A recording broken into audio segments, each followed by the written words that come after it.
নবী সাল্লাল্লাহু আলাইহি সাল্লাম যেহেতু প্রত্যেক সোমবারে রোজা রাখতেন, আল্লাহ নবী সাল্লাল্লাহু আলাইহি সাল্লাম নিজে রোজা রাখতেন সারা বছর।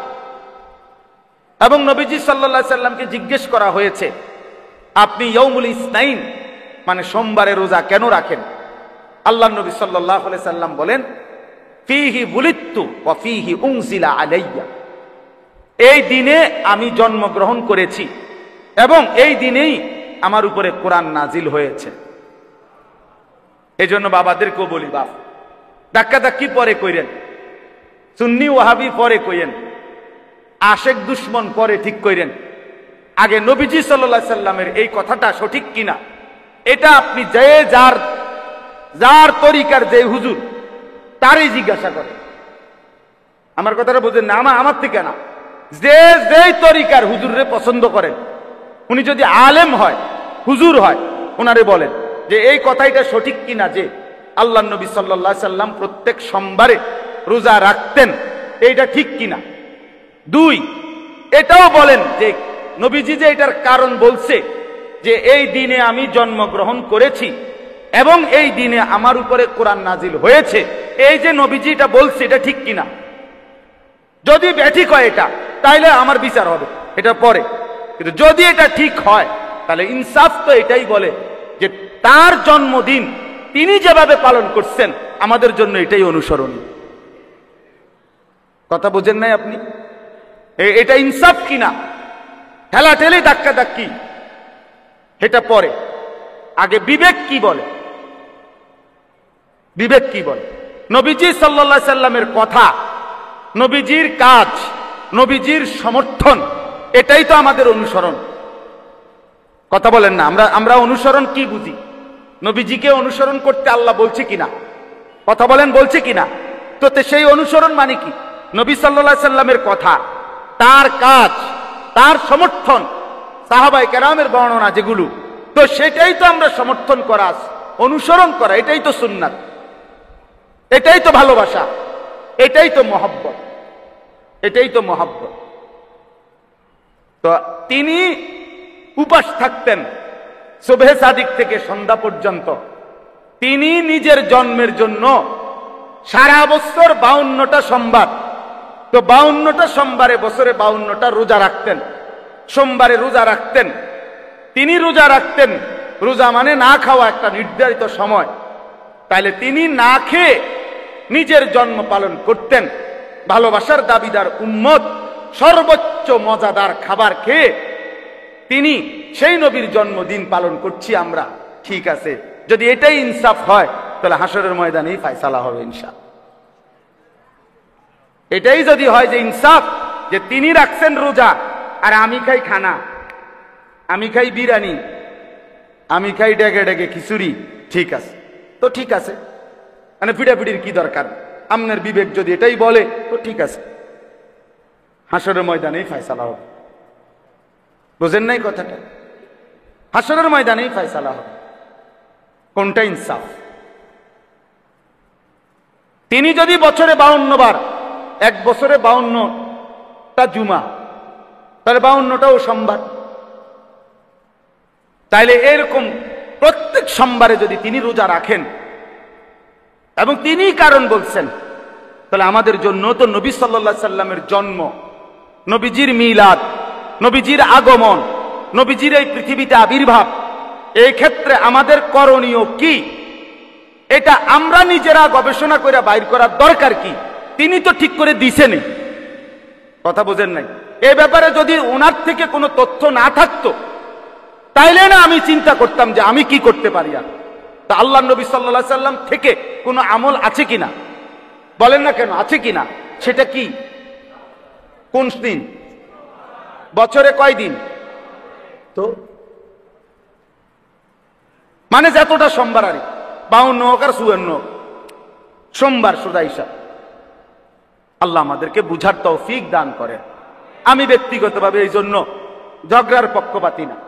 21 বছরে কারোর লগে কোনোদিন কোনো, আমার ওয়াজের বয়স আলহামদুলিল্লাহ আল্লাহর দয়া 21 বছর। 21 বছরে আমি কোনোদিন কারোর লগে বহস করি নাই, বহস করতে হয় না। কিতাম বহস করবো? আমি কইছি আমার কথা, আমনে কোন আল্লাহর বান্দা যারটা অনুসরণ করে আমার সমস্যা কি? কথা বোঝেন না আমার। আমি আপনাদেরকে বলছি, আপনি বললেন যে না হুজুর আপনার কথা বুঝে ধরে না, খাননি তো ঠিক আছে, এটা ফেলে দেন। আপনি যেটা ভালো লাগছে আপনি সেটাই মানেন, অসুবিধা কি? আমার দায়িত্ব তো বলা না, আপনার মাথার বাড়ি দেওয়ানি আমার দায়িত্ব, আপনাকে জবরদস্তি করা আমার দায়িত্ব। খালাস, আপনার দায়িত্ব বিশ্লেষণ করা, আকলে সালিম দিয়ে ভাবা, কোরআন সুন্নাহ থেকেই গ্রহণ করা, কোরআন সুন্নাহ থেকেই গ্রহণ করা। হোমকে কি কম বুঝিনি, হোমকে কি বেশি বুঝিনি, এটার দরকার কি? মনে করেন সবাই বুঝে, তো সবার বুঝের থেকে আপনি যেহেতু একাধিক মত, তাইলে আপনি তো এতটুকু সিদ্ধান্ত নেন আল্লাহ নবী সাল্লাল্লাহু আলাইহি সাল্লামের থেকেই আমি গ্রহণ করব, সাহাবাদের থেকেই গ্রহণ করব, তাইলেই নিরাপদ, তাইলেই নিরাপদ, তাইলেই নিরাপদ। আল্লাহ আমাদেরকে বুঝার তৌফিক দান করেন। চলেন, 2 নাম্বার হলো, 1 নাম্বার হলো সোমবারে রোজা রাখা, 3 নাম্বার প্রত্যেক কাজে, 2 নাম্বার নবীজির শেখানো কিছু দোয়া আছে, যে ব্যক্তি ওই দোয়াগুলো পড়তে থাকে, বিশ্বাস করেন কিতাবে আছে, আল্লাহ রাসূল সাল্লাল্লাহু আলাইহি সাল্লামের প্রতি ভালোবাসা তার বাড়তেই থাকে। মানে তিনি বাথরুমে ঢুকতে যেই দোয়া পড়তেন, বের হইয়া যেই দোয়া পড়তেন, মসজিদে ঢুকতে যেই দোয়া পড়তেন, মসজিদ থেকে বের হয়ে যেই দোয়া পড়তেন, ঘুমের শুরুতে যেই দোয়া পড়তেন, ঘুম থেকে উঠে দোয়া পড়তেন, খাবারের আগে দোয়া পড়তেন, খাবারের পরে দোয়া পড়তেন, সফরে বের হইলে দোয়া পড়তেন, ঘরে ফিরলে দোয়া পড়তেন, যানবাহনে উঠলে দোয়া পড়তেন, নামলে দোয়া পড়তেন, উঁচা জায়গায় উঠলে দোয়া পড়তেন, নিচু জায়গায় নামলে দোয়া পড়তেন, সমান্তরাল জায়গায় হাঁটলে দোয়া পড়তেন। এভাবে আল্লাহ নবী সাল্লাল্লাহু আলাইহি সাল্লাম নতুন পোশাক পরলে দোয়া পড়তেন, নতুন চাঁদ দেখলে দোয়া পড়তেন, এরকম হরদম আলাদা আলাদা ভিন্ন ভিন্ন, সূর্য ডুবলে দোয়া পড়তেন, সূর্য উঠতে দোয়া পড়তেন। এগুলো আলাদা আলাদা হাদিসের মধ্যে, কিতাবের মধ্যে কোনো মতানৈক্য ছাড়াই বর্ণনা আছে। এই দোয়া এগুলোর মধ্যে সুন্নি ওয়াহাবি নাই, কথা বোঝেন নাই? মানে এটা বলে যে উনি একটা কয়, অমুকে হুজুরে আরেকটা কয়, না না, এই হুজুর আর হে হুজুর কব কি? তো বলছে নবীজি, এনা আমি কি কই আপনি কি কই, এই কথার দর সময় কই। তাইলে এই দোয়াগুলো আল্লাহ নবী সাল্লাল্লাহু আলাইহি সাল্লামের যে শিখে পড়তে থাকে, আল্লাহ রসুলের ভালোবাসা তার বাড়তেই থাকে। এখন ইনসাফ করেন, ছেলেরাও ভাবো, বাবারাও ভাবেন, কয়টা পারেন? সাদওয়ানে গপ মারন আর লম্বা লম্বা গপ মারন, আর হ্যাঁ লইয়া ছোড়ন, এক বেড়া কথাবার্তা সাবধানে বলিস বেড়া, এটা তো সহজ। সাদওয়ানের গপ আর বাস্তবতার হাসরের ময়দান এক কথা না। আখেরাত সাদওয়ান না, আখেরাত বন না, চা বিস্কুট। আখেরাত অনেক বড় বিষয়, অনেক লম্বা সময়, আখেরাত অনেক বড় হিসাবের জায়গা, যেদিন পুরা জিন্দিগির সেকেন্ড সেকেন্ড হিসাব দিতে হবে, ওইটাকে বলে আখেরাত। দোস্ত, হাসিটার হিসাবও দিতে হবে, কান্নার হিসাবও দিতে হবে, ঘন্টার হিসাবও দিতে হবে, মিনিটের হিসাবও দিতে হবে, সেকেন্ডের হিসাবও দিতে হবে। যুবক ভাইয়া, 24 ঘন্টা তোরেও আল্লাহ দেখে, আমারেও আল্লাহ দেখে, বুড়ারেও আল্লাহ দেখে, জওয়ানকেও আল্লাহ দেখে, অন্ধকার রাতেও আল্লাহ দেখে, দিনের আলোতেও আল্লাহ দেখে। রাত 2টা বাজে মোবাইলে উলঙ্গ ছবি দেখো, নারী দেখো, নর্তকী দেখো, জিনা ব্যভিচারের দৃশ্য দেখো, খোদার কসম আল্লাহ ডাক দিয়ে বলে, আনিস আমি আছি রে বান্দা, আমি দেখছি রে বান্দা, আমি চোখের সামনে। কেমনে পারলি বান্দা, এত বড় নাফরমানি করলি, সারাদিনে একটা সেজদা দিলি না, কেমনে পারলি বান্দা, কেমনে পারলি? আমার কথা একবারও মনে পড়লো না, এক ওয়াক্ত নামাজ পড়তে মন চাইলো না। এত বড় কায়নাত আমি তো দিলাম, সূর্য আমি উঠাইলাম, চন্দ্র আমি উঠাইলাম, আলো আমি তো দিলাম, অন্ধকার আমি তো দিলাম, মুখের হাসি আমি তো দিলাম, চোখের কান্না আমি তো দিলাম, কানের শ্রবণ আমি তো দিলাম, আমি তো হাত নাড়াবার শক্তি দিলাম, আমি তো জবানে কথা বলার শক্তি দিলাম, পুরা দেহের প্রতিটা অঙ্গ আমি দিলাম, নিঃশ্বাসের প্রতিটা নিঃশ্বাস আমি দিলাম। হায় নাফরমান, এত নিয়ামত, এত কিছু একজন থেকে ভোগ করে তাকেই সেজদা দিলা না। তোর মতো জানোয়ার পৃথিবীতে আর কেউ হইতে পারে না। এজন্য মনে রাখিস বেনামাজি, তোর চাইতে বড় জানোয়ার, তোর চাইতে বড় নিকৃষ্ট, তোর চাইতে অপদার্থ হাইওয়ান আল্লাহর জমিনে আর কোনো কুকুর বিড়ালও নাই। এজন্য যার কপালে সেজদা নাই, তুই জানোয়ারের চাইতে খারাপ, তুই চতুষ্পদ জন্তুর চাইতে খারাপ। মনে রাখিস বেটা, মানুষের কোনো জাত না, সেজদাবিহীন মানুষ হয় না, গোলামিবিহীন মানুষ হয় না। হ্যাঁ হ্যাঁ, শুধু চুলের পেখম করলে ভদ্রতা না, সিবা প্যান্ট কিনলে ফ্যাশন না, নারীর পিছনে ঘুরঘুর করে ঘুরলে এটা কোনো জীবন না। জিন্দিগি কোনো নারীর জন্য বানায় নাই। সারা দিন রাত নারীকে নিয়েই কল্পনা, ছবি, নাচ, গান, হ্যাঁ, জিনা, ব্যভিচার, প্রেম, ভালোবাসা, মেয়েকে নিয়েই কল্পনা। এটা একেবারে নিকৃষ্ট, অপদার্থ, অকর্মণ্য একটা মানুষের কাজ হইতে পারে। মাতাল ছাড়া আর কিছু না বেটা। তোরে বুঝি খোদা বেড়ি লেগে বানাইছে শুধু? ছেলে পেলে তোমাদের চেহারা দেখলেই তো বোঝা যায় বাপ, অনেক ছেলে দেখলেই তো বোঝা যায় যার কপালে আজকের মাগরিবের নামাজের সেজদা নাই। কেমনে পারলি নাফরমান? আল্লাহকে সেজদা না দিয়ে আল্লাহর ঘরে ঢুকলি কেন? এই নাফরমান, কেমনে ঢুকলি? বেহায়া, রাস্তার কুত্তার দিকে তাকায় দেখিস বেটা, কুত্তার দিকে তাকায় দেখিস। যদি সেলফি তুলতে হয় কুত্তার লগে তুলবা। বেনামাজি, যদি সেলফি তুলতে হয় কুত্তার সাথে উঠাইবা, আর একসাথে দুইজনের ছবি দিয়া বলবা এই দুই জানোয়ার সেজদা দেয় না। ওইটাও না, এটাও না। মানুষের সাথে ছবি উঠাইও, মানুষের লগে উঠাইবা কেন? তুমি তো নামাজই পড়ো না, তুমি মানুষ কিসের? তুমি কিসের মানুষ? আবার কিসের মানুষ? ইসলাম কারো কাছে ঠেকে না, ইসলাম আটকাবেও না। এই পৃথিবীতে ইসলামের উপরে, মুসলমানের উপরে যত ঝড় তুফান গেছে গত 1450 বছরে, দোস্ত,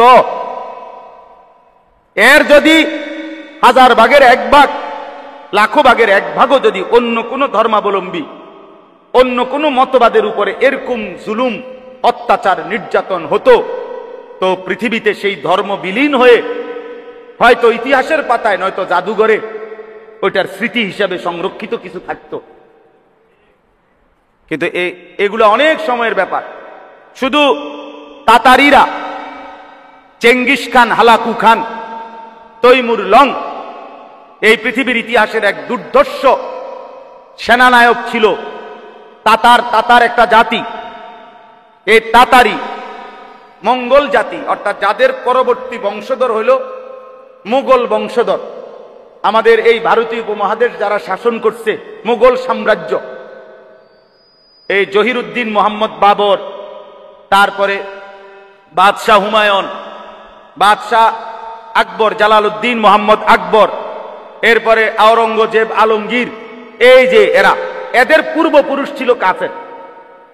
এবং এই পৃথিবীতে মুসলমানদের উপরে সবচেয়ে বেশি জুলুম যারা করছে, মুসলমানদেরকে সবচেয়ে বেশি মারছে যারা, হত্যা করছে অকাতরে, আজকে ইসরায়েলের এই কুত্তা যেভাবে মারছে, এই নেতানিয়াহুর চাইতেও নিকৃষ্ট কাফের ছিল ওরা। কিন্তু ওদের যেই একটা ল্যাংরা লোক ছিল তৈমুর লং, ওই বংশের, সে অনেক বড় সেনাপতি ছিল, যোদ্ধা ছিল। সে বলছিল পৃথিবীর শেষ প্রান্ত যদি একটা মুসলমান বেঁচে থাকে, আমি তাকে হত্যা না করেও থামবো না। প্রিয় ভাই, অনেক লম্বা ইতিহাস। এই সিদ্ধান্ত ছিল তার। শুধু বাগদাদে 15 দিনে, ওই যুগে মনে করেন আজ থেকে 700-800 বছর আগে, শুধু বাগদাদে, ইরাকের, তখন মুসলমানদের রাজধানী ছিল বাগদাদ ওই জমানায়, শুধু 15 দিনে কমপক্ষে 7 লক্ষ মুসলমানকে অকাতরে রক্তে ভাসাইয়া, মানে শহীদ করছে, হত্যা করছে। রক্তে বাগদাদের প্রতিটা নালা রক্তে ভরে গেছে। দজলা নদীর পানি লাল হয়ে গেছে মুমিনের রক্তে। সিদ্ধান্ত ছিল তার এটা, যে একটা মুসলমান বাঁচতে দিবে না। কিন্তু আজকে ওইসব বেঈমানরা নাই, পৃথিবীতে মুসলমান আছে, আছে না? ইসলাম আছে না? তোমার জন্য, আমার জন্য ইসলাম আটকাবে না। তুমি হেরে যাবা, আমি হেরে যাব। তোমারে জাহান্নামে ছুঁড়ে মারবে, আমারও জাহান্নামে ছুঁড়ে মারবে। আল্লাহর দ্বীনের জন্য ইসলাম কিয়ামত পর্যন্ত চলার জন্য যে পরিমাণ যখন লোক দরকার রব্বে করিম তা তৈরি করতেই থাকবেন, তৈরি করতেই থাকবেন, তৈরি করতেই থাকবেন। আজকে তোমরা বলো কিশোর যুবক, এ পরিমাণ মুসলমান যদি তোমরা তোমাদের মহল্লায় হও, এখানে যারা আসছো খুব বেশি দূর থেকে না, কেউ রংপুর থেকে আসো নাই, আমরা জানি তুমি গাইবান্ধা কুড়িগ্রামের মানুষ না, তুমি এই অঞ্চলের আশপাশের মানুষ, ঠিক না বলেন? 10 মাইল 20 মাইল 30 মাইল 5 মাইল 6 মাইলের ভিতরের মানুষ না তোমরা? তো তোমরা যদি 5 ওয়াক্ত নামাজ মসজিদে পড়তা তো দুশমন আরো বেশি ভয় পাইত। খোদার কসম, যদি তোমরে ফজরের নামাজে, আমার কাছে আরবিতে কিতাব আছে গাড়িতে, ইয়াহুদি ধর্মে স্পষ্ট কথা লেখা আছে ইয়াহুদিদের কিতাবে, মুসলমান যেদিন এশার নামাজ আর ফজরের নামাজ বরাবর হবে মুসলমানের মুসল্লি, সেদিন মুসলমানদের হাতে ইয়াহুদিদের চূড়ান্ত পতন হবে। সেদিন মুসলমান পূর্ণভাবে জিতবে ইয়াহুদিদের উপরে, যেদিন ফজর আর জুমার মুসল্লি বরাবর হবে। আজ আমরা বরাবর বলে না কেন? এই ছেলেরা বলো না, জুমার নামাজের মুসল্লি আর ফজরের মুসল্লি বরাবর। মসজিদ ভাঙ্গা মসজিদ হয়, জুমার নামাজে মুসল্লি হয় না, জাগা হয় না দেখা। মসজিদের কাম দোতলা হয়, শুক্রবারে জাগা হয় না দেখা। বারান্দা বাড়াইছে, শুক্রবারে জাগা হয় না দেখা। মূলত বিষয়টা এটা না, জায়গায় জায়গায় যে নতুন মসজিদ হয় কি উদ্দেশ্যে? শুক্রবার। তো ফজরের নামাজ, জোহরের নামাজ, আসরের নামাজ কে পড়বে তাইলে? বলো ভাইয়া, বলো। দয়া করে ভাবতে শেখো, ভাবতে শেখো ভাইয়া, ভাবতে শেখো। আমি বলছি অনেক আলেমের কাছে, আমি ব্যক্তিগত আমার একটা ছোট্ট বুঝ, আমরা যারা কোরআন সুন্নাহর এলেম নিয়া বা সামান্য কিছু আলেম পরিচয় দিয়া দ্বীনি খেদমত করার চেষ্টা করি, আমাদের দেশেও সরকার কে আসবে আর কে যাবে, যেই আসুক, আমরা আলেম ওলামা যারা দ্বীন ইসলামের বিশুদ্ধ কথা যেই হোক বলতে চায়, উনি নিরাপদ থাকতো না, হইতো না। পৃথিবীতে কোন আলেমে দ্বীন কোরআন সুন্নাহর সহি কথা বলবে আর জমিদারি লইয়া বইয়া থাকবে, বড়া আরামসে, বিপদ হবে না, হত্যা, জুলুম, জেল, নির্যাতন, হামলা, মামলা, এটা উনার কান্দে আসবে না, ওটা হবে না, এটা হবে না। আমগো কপাল এটাই, আমরা এই কপাল লইয়াই চলতে হইব। আমাগো পূর্বপুরুষেরও যারা এলেমের খেদমত করছে, তারা এই জেল, জুলুম, নির্যাতন, হুমকি, ধমকি, ষড়যন্ত্র এই নিয়েই ওনারা কবরে গেছে গা। আমরাও এই নিয়েই কবরে যাইতে হবে। কাজেই আমাদের হিসাব একটা, যে দুনিয়ায় আমাদের সুখের কোনো হিসাব নাই, দুনিয়া আমাদের সুখের কোনো দরকারও নাই, দুনিয়ার সুখ আমাদেরকে আল্লাহ দিবেও না। অতএব আখিরাতই যথেষ্ট, দুনিয়া যাই হই হোক। দুনিয়া মিললো আলহামদুলিল্লাহ, না মিললো আলহামদুলিল্লাহ, কিন্তু আল্লাহকে ছাড়া যাবে না, দ্বীনকে ছাড়া যাবে না। বন্ধু, মুসলমান পরিচয় দিয়া শতভাগ আনন্দে থাকতে পারত না। ইসরায়েল ফিলিস্তিনের উপর থেকে অবসর হইলে আমাদের উপরে আসবে, অমুকের উপরে আসবে, তমুক। সারা পৃথিবীর মুসলমান হত্যা করা এটা তাদের মিশন। শুধু গাজা মুসলমান হত্যা করা তাদের টার্গেট।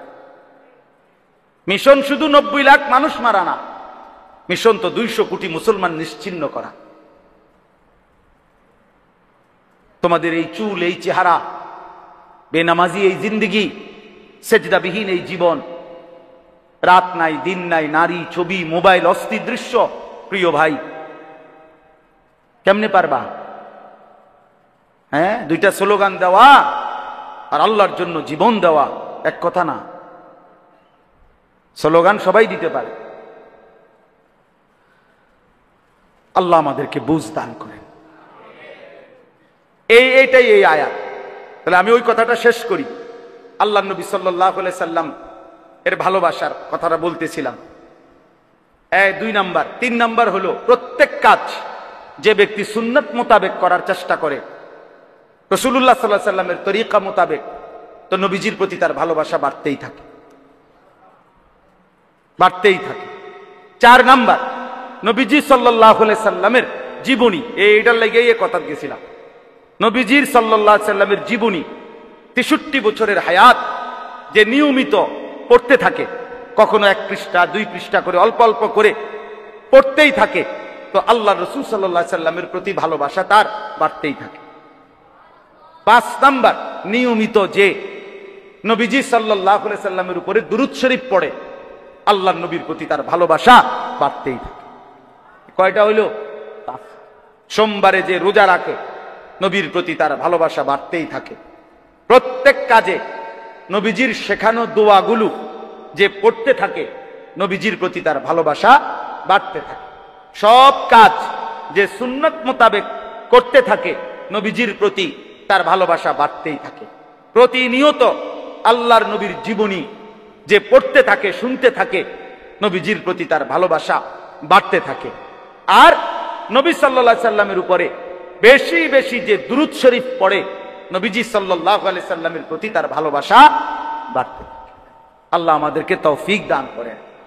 এবার শুধু তরজমা শুনেন, তাইলে আমার কথা শেষ। আমি যা বলার বলে ফেলছি।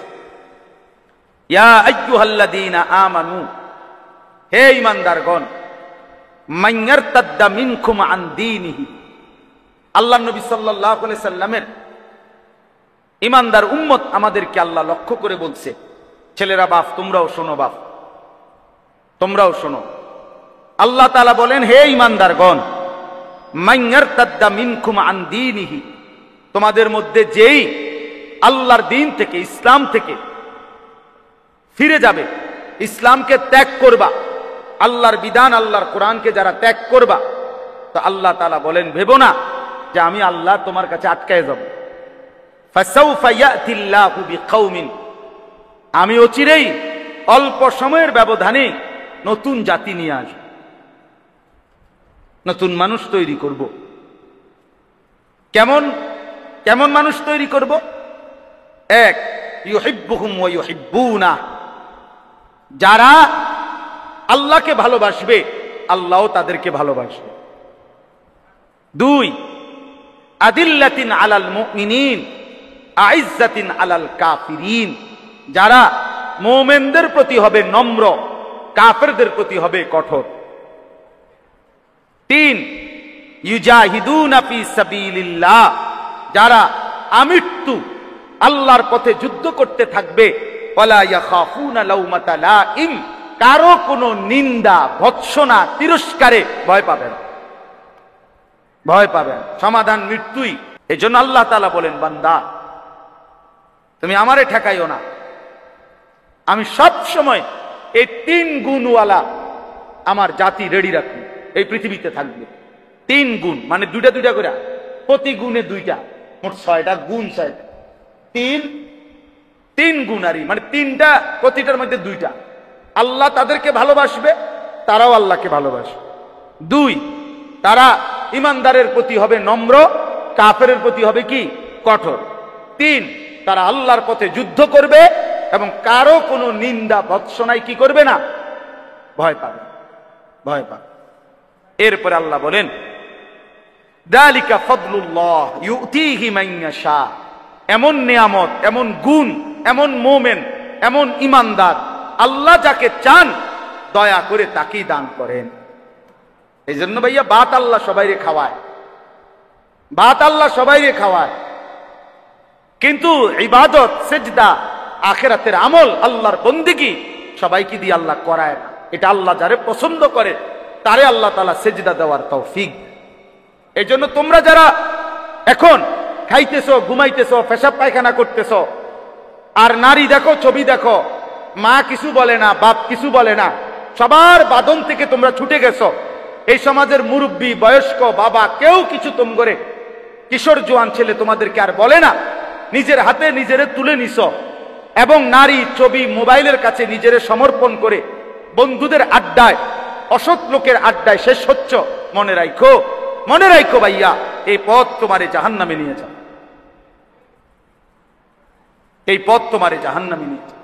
একদিন তুমি টের পাইবা, কিন্তু সেদিন দেখবা ধাউ ধাউ করে আগুন জ্বলছে। একদিন তুমি বুঝবা, তুমিও বুঝবা, আমিও বুঝবো। আল্লাহ হেফাজত করেন।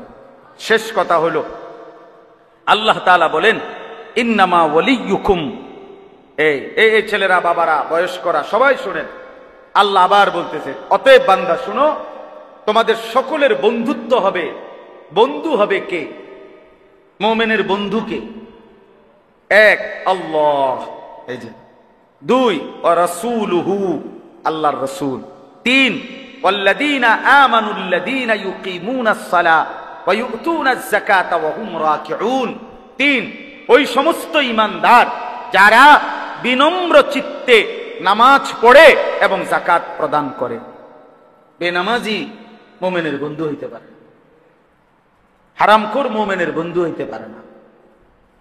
সরাসরি কোরআনের আয়াত, ইন্নামা ওয়ালিয়ুকুম, তোমাদের বন্ধু হবে কেবল আল্লাহ ওয়া রাসূলুহু ওয়াল্লাযীনা আমানুল্লাযীনা ইউকিমুনাস সালাহ, ওই সমস্ত ঈমানদার যারা নিয়মিত নামাজ পড়ে, যারা নিয়মিত যাকাত দেয়, যারা আল্লাহকে চিনে।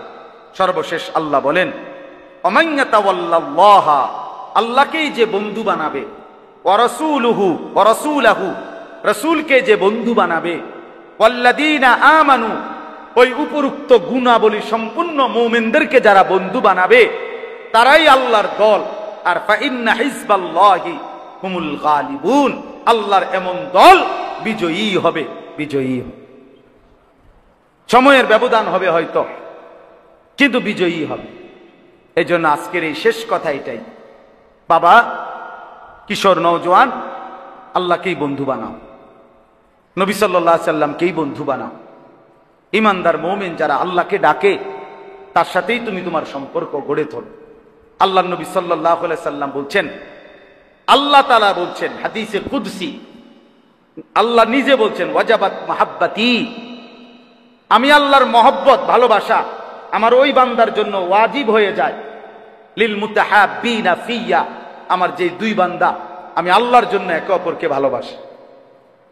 দুই, ওয়াল মুতাজালিসিনা ফিয়া, যে দুই বান্দা আমি আল্লাহর জন্য পরস্পর বসে, আমার আল্লাহর কথা শুনবে, দিন শুনবে, এই জন্য এই যে আমরা বসছি। ওয়াল মুতাজাবিরিনা ফিয়া, আল্লাহর জন্যই, সন্তুষ্টির জন্যই একে অপরের সাথে সাক্ষাৎ করে, মোলাকাত করে। আল্লাহ বলে তাদেরকে ভালোবাসা আমি আল্লাহর জন্য ওয়াজিব। আল্লাহ তাআলা বলেন, হাদিসের মধ্যে আছে, হাদিসে কুদসি এটাও, আল্লাহ হাসরের দিন বলবে আইনাল মুতাহাব্বুনা বিজালালি, আমি আল্লাহর জন্যই তোমরা যারা একে অপরকে ভালোবাসছিলা, তোমরা কোথায়? হাত তোলো। আল ইয়াউমু উযিল্লুহুম ফি যিল্লি ইয়াউমা লা যিল্লা ইল্লা যিল্লি, আজ আমি তোমাদেরকে যারা আমার জন্য একে অপরকে ভালোবেসেছিলে, আমি আল্লাহ আজকে তোমাদেরকে আমার আরশের নিচে ছায়া দেব, যেই আরশের ছায়া ব্যতীত আর কোথাও কোনো ছায়া নাই। এজন্য বন্ধু, দুষ্টকে বন্ধু বানায়ও না, কিশোর নওজোয়ান নষ্ট হইও না, চরিত্রহীনের খপ্পরে পড়ো না। নারী, ছবি, মোবাইল, উলঙ্গ দৃশ্য, অশ্লীলতা, বেহায়াপনা, অসভ্যতার নোংরামি, এটাই যে আলাপ করে অথবা নিজেদের মধ্যে বিশ্লেষণ করে, সে তোমার বন্ধু না। 3টা থেকে রাত 10টা যার সাথে তুমি কাটাইলা 7 ঘন্টা, এই 7 ঘন্টার মধ্যে 3 ওয়াক্ত নামাজ চলে গেছে, আসর, মাগরিব, এশা, অথচ বন্ধু নামের যেই জানোয়ার একবারও তোমারে নামাজের কথা বলে নাই, তো মনে রাখো ওইটা বন্ধু না, ওইটাই শয়তান, ওইটাই ইবলিস। শয়তান খুঁজো, ওই শয়তান, ওই দুষ্ট, ও বন্ধু না, ওই শয়তান, ওই ইবলিস। 7 ঘন্টা বন্ধু নামের এই শয়তান তোমার একবারও আল্লাহর কথা বলল না। মুসলমান 7 ঘন্টা খামখেয়ালি করে, 8 ঘন্টা, অথচ 8 ঘন্টার চাকরিতে অনেক মানুষের বেতন 30,000 টাকা, ডিউটি 8 ঘন্টা।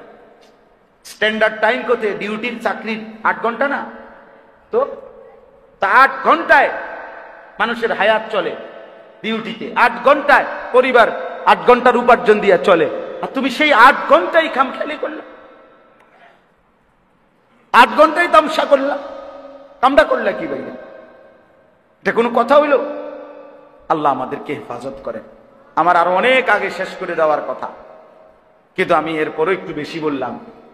আমি এতগুলো নওজোয়ান ছেলে তোমাদের কাছে অনুরোধ করি, প্রিয় ভাই আমার, বন্ধু আমার, আল্লাহর জন্য প্রস্তুতি নাও, দ্বীনের জন্য।